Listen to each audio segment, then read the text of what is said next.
સુરતની પાલ પોલીસે પાનના ગલ્લાઓ પર ચેકિંગ હાથ ધર્યું હતું। મોડી રાત્રે માદક પદાર્થોની ગેરકાયદેસર રીતે વહેંચણી કરતા પાનના ગલ્લાઓ પર અચાનક જ સરપ્રાઇઝ ચેકિંગ હાથ ધરવામાં આવ્યું હતું।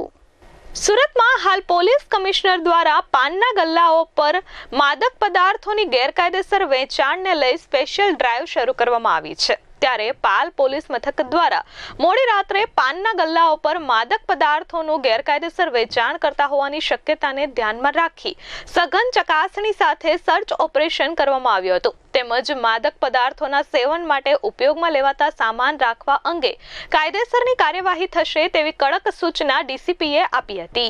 No drugs in Surat city जो अभियान चल रहा है उसी के अंतर्गत पाल पुलिस स्टेशन के विस्तार में करीबन 80 से ज़्यादा जो पान गल्ला के शॉप्स हैं वो चेक करने में आए हैं, 5 गार्डन्स चेक करने में आए हैं, 30 से अधिक hotel checking, surprise checking round the clock चल रही है।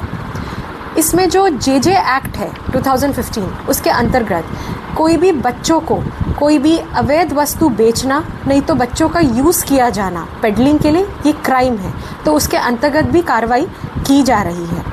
जितने इलीगल जो सब्सटेंसेस हैं जो भी हमें मिल रहे हैं तो उसकी सतत कार्रवाई हो रही है कि कहाँ से ये सब्सटेंसेस शॉपकीपर्स को दिए गए हैं और पूरा चेन क्या है, पूरा ही चेन की कार्रवाई हमारे इन्वेस्टिगेशन की जो टीम है वो कर रही है। ब्यूरो रिपोर्ट H24 न्यूज़ सूरत।